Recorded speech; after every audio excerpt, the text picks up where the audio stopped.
Bien-aimés, nous allons voir ce matin les 7 clés de la croissance. Et la quête de la croissance, bien-aimés, la croissance personnelle ou la croissance spirituelle a toujours été l'objectif central dans la vie de l'être humain depuis la nuit des temps. Et ce matin, bien-aimés, nous allons examiner ces 7 clés à la lumière des Écritures. Car nous savons que, bien-aimés, ces 7 clés ici vont nous permettre de comprendre et de poursuivre la croissance dans les domaines, bien-aimés, moral, dans les domaines physiques, dans le domaine mental et dans le domaine spirituel. Parmi ces clés, bien-aimés, nous avons la foi, nous avons, bien-aimés, la connaissance, nous avons, bien-aimés, la persévérance, nous avons la patience, nous avons l'amour, nous avons l'action et nous avons la gratitude. Bien-aimés, sans cette clé, il est difficile pour nous de grandir. Que ce soit dans notre vie terrestre ou dans notre vie spirituelle. Nous avons besoin de ces clés. Et nous verrons plus tard que parmi ces clés, il y en a qui sont souvent négligées. Nous allons aller pas à pas. Nous n'aurons pas le temps de voir toutes ces clés aujourd'hui. Nous allons nous arrêter sur la clé de la foi ce matin. Amen. Bien-aimés, la clé de la foi. La foi, bien-aimés, est une clé fondamentale pour la croissance spirituelle et personnelle de l'humain. Et cette clé, bien-aimés, est souvent illustrée dans la Bible. Et nous, ce matin, nous allons l'illustrer par 2 personnages de la Bible. Parce qu'ici, nous parlons de la croissance spirituelle et de la croissance temporelle. En ce qui concerne la croissance spirituelle, nous allons nous arrêter sur l'exemple d'Enoch. Et pour la croissance temporelle ou personnelle, nous allons prendre l'exemple de David. David et Goliath. Amen. Et nous pensons que ce matin, nous n'aurons pas le temps, nous n'aurons pas peut-être le temps de voir les 2 exemples. Donc, je vous propose de commencer par l'exemple d'Enoch. L'exemple d'Enoch qui constitue un exemple parlant et puissant sur l'élévation spirituelle. Comment Dieu élève spirituellement ceux qui ont avec eux, ceux qui détiennent la clé de la foi. Amen. C'est pour cela que nous allons nous lever pour lire la parole du Seigneur. Dans Genèse 5, versets 22 à 35. Enoch, après la naissance de Mathushéla, marcha avec Dieu 300 ans. Et il engendra des fils et des filles. Tous les jours d'Enoch furent de 365 ans.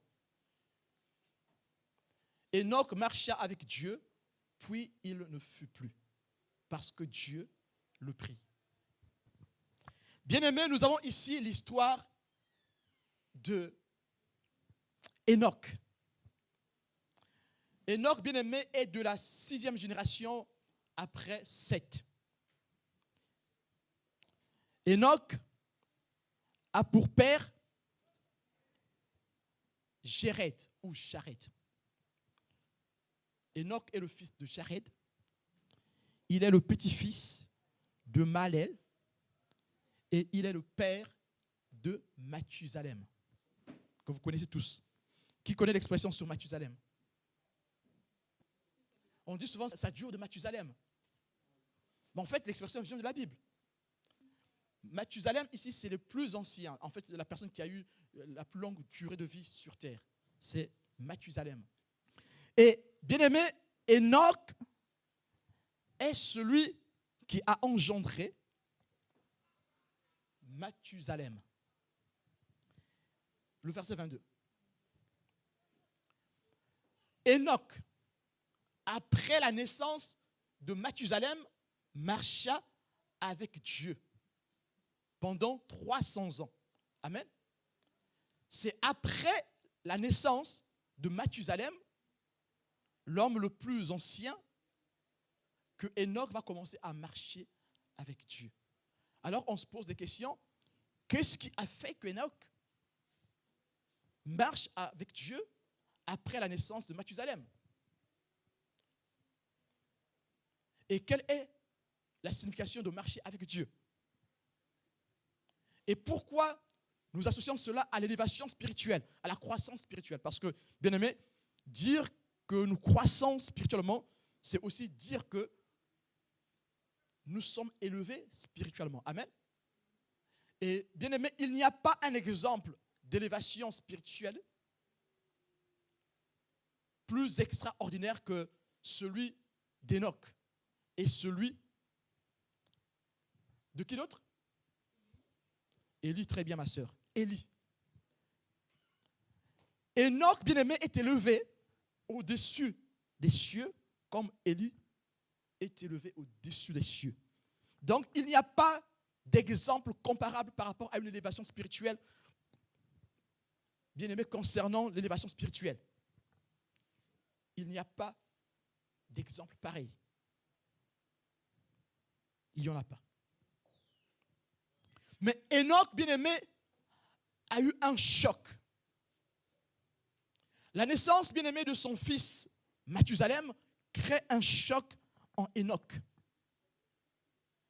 C'est à partir de ce moment-là qu'il va marcher avec Dieu. Et il marchait avec Dieu 300 ans. Peut-être que, bien aimé, ce fut un choc pour lui de vivre cette naissance. Cette première naissance après 65 ans de vie. Il reçoit un fils. Dieu seul sait dans quelles conditions Mathusalem est né. Peut-être c'était suite à des complications, à l'accouchement. Dieu seul sait. Mais bien aimé, c'est à travers cette naissance que Enoch va avoir ce choc. Et il va commencer à marcher avec Dieu. Mais bien aimé, que cela signifie-t-il marcher avec Dieu? Combien de personnes dans la Bible ont marché avec Dieu? Combien de fois dans la Bible vous trouvez un tel marché avec Dieu? On va le voir ensemble. Lisons ce que fait Noé dans Genèse 6, verset 9. Voici la postérité de Noé. Noé était un homme juste et intègre dans son temps. Noé marchait avec Dieu. Amen. Noé marchait avec Dieu. Donc, nous pouvons déjà associer, bien aimé, marcher avec Dieu, avec quoi? Avec quel mot dans cette phrase, dans ce texte? À la justice et l'intégrité. Amen. Nous associons marcher ici à la justice et à l'intégrité. Il n'y a pas de vraie justice et de vraie intégrité sans la foi. Amen. C'est la foi qui propulse l'homme à aimer Dieu. C'est la foi qui impulse l'homme à marcher dans l'intégrité et dans la fidélité. Lisons aussi, bien-aimés, Genèse 17, verset 1. Genèse 17, verset 1. Lorsque Abraham fut âgé de 99 ans, l'Éternel apparut à Abraham et lui dit: je suis le Dieu Tout-Puissant. Marche devant ma face et sois intègre. Amen. Marche devant ma face et sois intègre. Qu'est-ce qui est associé ici au mot marche, au verbe marcher? Le mot intégrité. Amen. Une fois de plus, il n'y a pas de véritable marche devant Dieu ou avec Dieu sans intégrité, sans la foi et sans la justice. Bien-aimé, est-ce qu'ici, il est écrit que Abraham marcha avec Dieu? C'est quoi la différence ici? Il marcha? Pardon? Il marcha comment? Devant la face de Dieu. Nous voyons ici une différence entre marcher avec Dieu et marcher devant la face de Dieu. Il y a une différence. Il n'y a que 2 personnes dans la Bible qui ont marché avec Dieu. Vous pouvez faire des recherches, bien-aimés. Vous ne trouverez personne d'autre qui marche avec Dieu dans la Bible si ce n'est que Noé, si ce n'est que Enoch. Marcher avec Dieu prend, bien-aimé, une signification plus élevée que marcher devant Dieu, devant la face de Dieu. Et pourtant, bien-aimé, Abraham est appelé le père de la foi. Alors, quel sens spirituel que pouvons-nous donner à cette phrase? Marcher avec Dieu. Bien-aimé, ici, marcher avec Dieu prend une connotation d'intimité. Nous pouvons encore avancer avec Dieu. Nous pouvons encore marcher avec Dieu, à l'instar d'Enoch. Nous pouvons encore, nous aussi, faire comme Élie, qui a été élevé spirituellement, qui n'a pas vu la mort. Nous pouvons faire comme Élie aussi. Élie a choisi d'être prophète solitaire. En ce temps-là, bien-aimé, à cette époque, il y avait des écoles de prophètes qui s'engraissaient auprès des rois, qui avaient des chèques auprès des rois, des moutons et des bœufs, qui mangeaient dans le palais royal. Mais Élie a choisi d'être prophète solitaire pour rester dans la vérité. Et bien aimé, nous savons tous qu'Élie a été élevé spirituellement. Amen. On acclame le Seigneur, alléluia.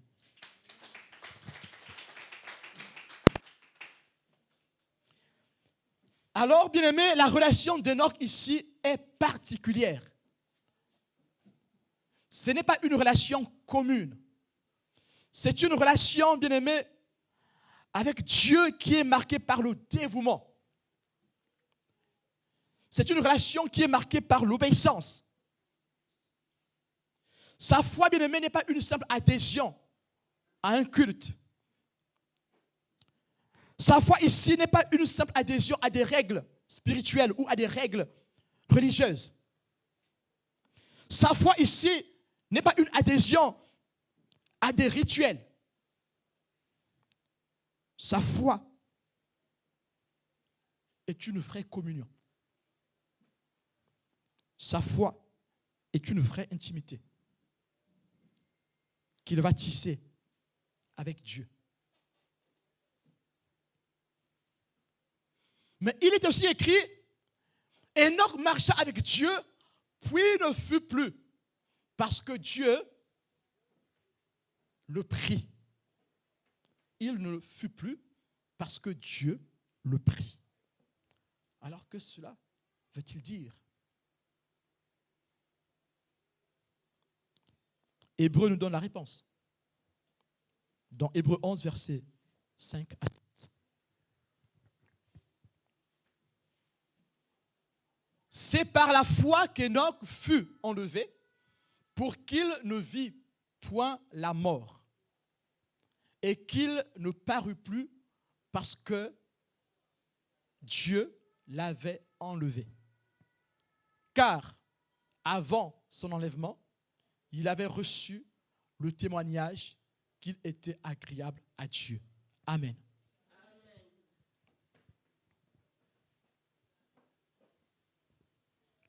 Oui, ce texte nous dit simplement que Enoch a été enlevé.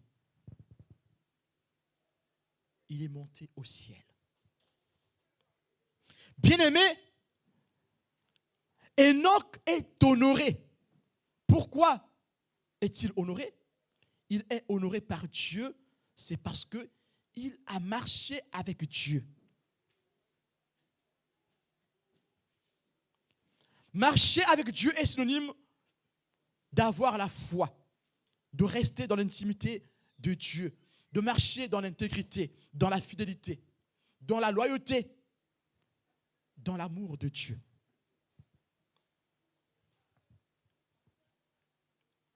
Bien-aimé, la foi d'Enoch va le propulser au rang de héros. Car ce livre, ici, le texte d'Hébreux 11, nous cite les héros de la foi. Vous voyez, bien-aimé, comment la foi peut propulser quelqu'un qui n'était rien en héros. Et Dieu nous dit encore ce matin, si nous épousons la foi d'Enoch, si nous marchons comme Enoch avec Dieu, alors nous aussi nous serons propulsés dans notre vie spirituelle. Bien-aimé, il n'y a pas d'élévation qui dépasse ce qu'a vécu Enoch. Échapper de la mort. S'échapper de la mort. Et si nous croyons, nous aussi, nous allons nous échapper de la mort. Jésus a dit, celui qui croit en moi ne mourra pas. Amen. Amen. La mort est une honte. La mort, bien-aimé, c'est de la corruption. C'est une honte. Mais Enoch, parce qu'il a eu la foi, parce qu'il a été intègre et juste, Dieu n'a pas permis qu'il voie la mort. Bien-aimé, dans cette histoire, certains commentateurs disent que Dieu l'a élevé, Dieu l'a honoré, parce que Dieu avait prévu le déluge. Dieu avait prévu qu'il allait inonder le monde à cause du péché. Donc il y a plusieurs raisons qui ont poussé Dieu à cela. Si on repart dans la Bible, nous verrons que la Bible est claire dessus. Elle dit que les fils de Dieu ont vu que les filles des hommes étaient belles et ils ont eu des enfants avec les filles des hommes. Et c'est de cette génération, c'est de cette lignée que viennent les Néphilim, les géants d'autrefois. Amen. Alors nous voyons ici que le péché était à son paroxysme. Il y avait des géants. Donc, ce qui est vrai, c'est que la Bible dit ici qu'il y avait des géants sur terre et le péché avait atteint sa cime. Et il fallait que Dieu efface toute cette génération pécheresse. Donc certains commentateurs disent que Dieu a élevé Enoch pour qu'il échappe du déluge. Et si vous calculez, bien aimé, vous allez voir que peut-être que Enoch était vivant au temps de Noé, vu sa durée de vie sur terre. Amen. Là n'est pas le sujet. Et d'autres interprétations disent que Dieu a élevé Enoch pour préfigurer ce que nous vivrons nous en tant qu'enfants de Dieu. Parce que la Bible dit que les croyants, au jour de l'enlèvement, ceux qui sont encore vivants ne verront pas la mort. Ils seront transformés en un clin d'œil. Amen. Je réitère, ceux qui ont la foi triomphante, au jour de l'enlèvement, quand la trompette sonnera, ils seront transfigurés. Leur corps sera changé en corps de gloire. Ils auront le même corps qu'a eu Jésus à sa résurrection. Amen. Et cela se fera simultanément avec la résurrection des saints qui sont morts.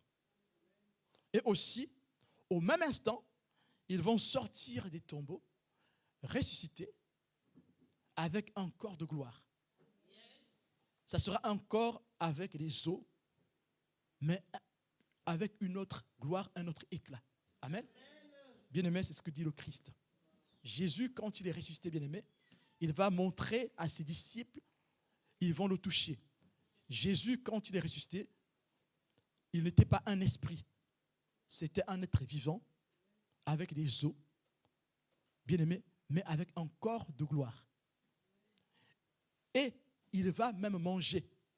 Et si vous repartez dans la Bible, les anges ne mangent pas. Toutefois, qu'on a proposé à manger aux anges, ils refusent. Ils demandent aux humains de faire l'Holocauste. Amen. Mais vous verrez la différence avec l'ange qui mange. Cet ange qui mange sera certainement l'ange de l'Éternel, qui doit certainement être Jésus-Christ. Amen. Là non plus n'est pas le sujet, on verra ça plus tard si vous voulez. Vous pouvez me demander pourquoi on fasse une étude dessus. Mais nous voyons ici, bien-aimés, la fidélité de Dieu envers ceux qui l'honorent. Ceux qui marchent avec lui dans la fidélité sont propulsés au rang de héros. Non seulement qu'ils sont propulsés au rang de héros, mais ils sont aussi élevés. Être enlevé, bien-aimé, c'est être élevé, être propulsé dans la gloire de Dieu. Donc cela était aussi la figure de l'enlèvement de croyants, de chrétiens, des croyants qui ont eu la foi au jour de l'enlèvement. Et bien aimé, ce matin, c'est une exhortation que Dieu nous fait encore. Si vous lisez, bien aimé, la liste des héros dans la foi, vous verrez qu'ils n'ont pas eu ce qu'ils espéraient. Voilà pourquoi ce matin, nous avons pris ici l'exemple d'un héros de la foi pour vous dire comment Dieu élève spirituellement. Il y en a qui vivront l'élévation spirituelle et personnelle. D'autres, bien-aimés, vivront que l'élévation spirituelle. Voilà, c'est le verset 39. Hébreux 11, 39 dit « Tout cela, à la foi desquels il a été rendu témoignage, n'ont pas obtenu ce qui leur était promis. » Et c'est là que c'est dangereux, bien aimé, de fixer la foi sur les choses que nous avons demandées à Dieu. Celui qui veut croître spirituellement ne doit pas avoir les yeux fixés sur les choses terrestres qu'il a demandées à Dieu. Parce qu'il n'y a pas de plus grande récompense que de gagner le ciel. Celui qui a cette perspective, bien-aimé, ne va jamais tomber, sombrer dans la dépression à cause du pain qu'il n'a pas, à cause d'un besoin qu'il n'arrive pas à accomplir. Parce que la vie que Dieu lui donne est plus précieuse que le pain qui lui manque. Voici, bien-aimé, l'élévation spirituelle que le croyant doit rechercher. Même, bien-aimé, dans l'ombre de la vallée de la mort, la personne gardera la foi. Et même, bien-aimé, la maladie deviendra une offrande qu'on fera à Dieu. La mort elle-même, bien-aimé, deviendra une offrande qu'on fera à Dieu. Parce que nous avons une perspective lointaine, illimitée. Nous sommes des aigles. Nous sommes sur la montagne. Nous avons la vue sur tout ce qui se passe. Nous sommes au-dessus de ce qui peut se faire sur terre. Voici la foi qui propulse dans les cieux de Dieu. C'est à cette foi, bien-aimée, que Dieu nous appelle ce matin. Si nous voulons grandir dans la foi, si nous voulons marcher dans la réelle croissance spirituelle, voici la perspective que nous devons avoir. Ces personnes, bien-aimées, qui ont fait des choses avec Dieu, certains ont été sciés. Zacharie a été scié. Scié, bien-aimé, coupé en deux. Pour Dieu. Il n'a pas eu toutes les belles voitures. Et puis en ce temps-là, ça n'existait même pas. Il n'a pas eu des maisons en pierre. Comme ces prophètes qui sont graissés auprès du roi. Voici la vraie foi. Or, parfois, nos besoins temporels nous emmènent à nous écarter du chemin de Dieu, dans lequel nous devons marcher. Mais Enoch a choisi le chemin suite à un choc de sa vie. Il a choisi le chemin de marcher avec Dieu, loin du chemin de ses contemporains, loin du chemin de ses semblables. Il marchait avec Dieu. Il a cherché Dieu. Il était dans les confidences. Oui, Enoch était dans la confidence. Enoch était dans le conseil.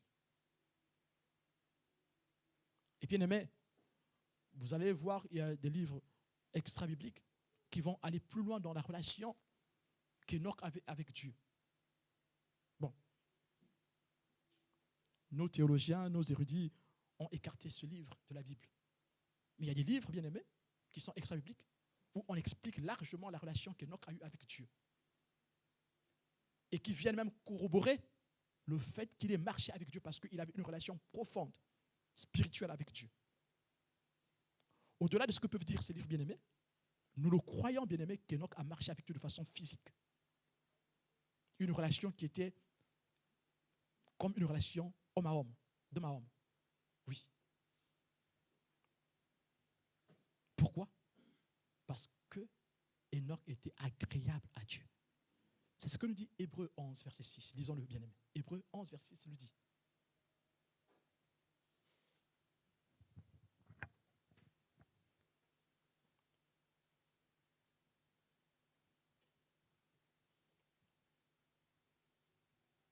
Non, revenons au verset 5. On va revenir au verset 5. Déjà, le mot agréable est déjà dans le verset 5. C'est par la foi qu'Enoch fut enlevé pour qu'il ne vit point la mort. Enoch s'échappe de la corruption. Que nous dit la Bible dans Psaume 16, verset 10? Car tu ne livreras pas mon âme au séjour des morts. Tu ne permettras pas que ton bien-aimé voie la corruption. Donc mourir est une honte. C'est une honte que de mourir, bien-aimé. La mort pour nous est une faiblesse. Nous sommes faibles parce que nous sommes des êtres mortels. Les anges sont forts parce qu'ils sont immortels. Nous n'avons point de force. Nous sommes destructibles, bien-aimés. Une petite piqûre peut nous tuer tout de suite. Nous ne sommes rien du tout. Malgré notre orgueil, tout ce que nous croyons avoir, ce n'est rien. Nous ne sommes rien du tout. Nous sommes faibles, des êtres mortels. Peu importe notre argent, nos vêtements, nos voitures, nos maisons, nos biens, nos héritages, tout ce que nous avons, ce n'est que du vent. Ce n'est rien du tout, bien-aimé. Alors, si tu t'appuies encore sur ce que tu as, ou encore si tu meurs encore, si tu pleures pour des choses qui te manquent, franchement, tu finiras par tout perdre. Nous finirons par tout perdre. Nous sommes là que pour un peu de temps. Pour les hommes, c'est 83, je pense, et pour les femmes, c'est 86. Donc, nous ne sommes rien. La mort est une honte. Car tu ne livreras pas mon âme au séjour des morts, tu ne permettras pas que ton bien-aimé voie la corruption. Ça, c'est une prophétie de David en ce qui concerne la personne de Jésus. La personne qui s'échappe de la mort, bien-aimé, est glorifiée, est élevée. C'est une récompense énorme, extraordinaire, que l'homme peut recevoir de Dieu. Mais, pour cela, il faut être agréable à Dieu. Mais, tu vas me dire, mais je ne peux pas être agréable à Dieu, ce n'est pas possible. Non, moi, je ne peux pas être agréable à Dieu avec ce que je vis, avec ce que je fais. Bien-aimé, pour être agréable à Dieu, il faut seulement dire oui à Dieu. Seigneur, transforme-moi, change-moi, aide-moi à marcher avec toi. Je n'ai pas assez de force pour cela, Seigneur, mais je compte sur ta force. Donne-moi le vouloir et le faire. Philippiens 2, verset 13. C'est Dieu qui donne le vouloir et le faire. Si Dieu ne donne rien, tu ne peux rien. Quelle que soit ta discipline, quelle que soit ta piété, quels que soient tes exercices. Si Dieu ne donne rien, tu n'auras rien. Et Jésus dit, sans moi, vous n'êtes rien. C'est par la foi qu'Enoch fut enlevé pour qu'il ne vit point la mort. Il s'échappe de la honte et qu'il ne parut plus parce que Dieu l'avait enlevé. Car avant son enlèvement, il avait reçu le témoignage qu'il était agréable à Dieu. Amen. On acclame le Seigneur pour cela.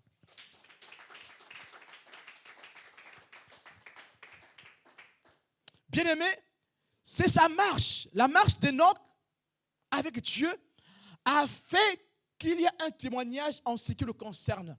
Et ce témoignage dit qu'il était trouvé agréable à Dieu.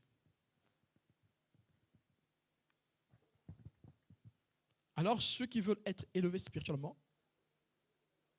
seront agréables à Dieu. Et cette élévation spirituelle, bien-aimée, va les conduire à vivre une communion intime avec Dieu. Ils auront des dons spirituels, même s'ils n'ont pas un compte bancaire renfloué, mais ils auront des dons spirituels, ils auront un cœur plein d'amour, ils seront bienveillants, ils ne seront pas jaloux, pas jalouses, ils ne seront pas colériques, ils ne seront pas fourbes et envieux, ils ne seront pas occultistes, ils vont aimer Dieu. Ils seront agréables à Dieu. Bien-aimés, ce matin, Dieu nous exhorte que notre communion avec lui nous propulse au rang de héros dans la foi, nous propulse dans notre relation.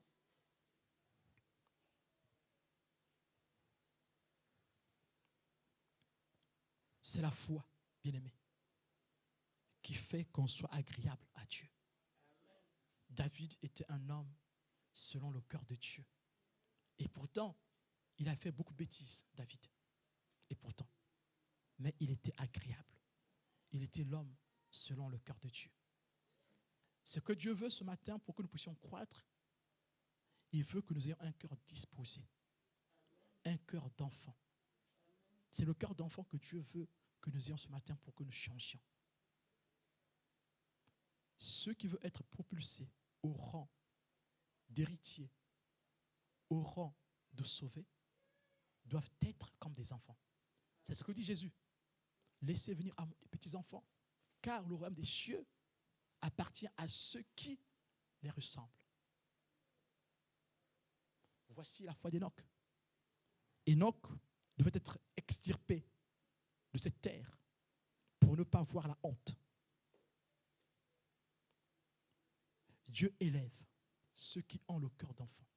Ceux qui ont le cœur d'enfant sont élevés, sont propulsés. Ils sont épargnés de la honte, de la mort. Il n'y a que ceux qui ont la foi qui peuvent s'échapper de la honte. Amen. Il faut la foi pour ôter la honte. La foi nous propulse au rang de héros, au rang de sauvé. Le vrai héros, c'est celui qui est sauvé. C'est celui qui a la vie éternelle. Ce n'est pas celui qui a été exaucé dans toutes ses demandes terrestres, non. Soyons bien-aimés ce matin ces héros qui ont reçu l'agrément de Dieu. Dieu a mis son cachet, son tampon. Il a scellé cela, que nous sommes sauvés. Nous allons nous lever pour prier ensemble, bien-aimés, pour que ce message rentre dans notre cœur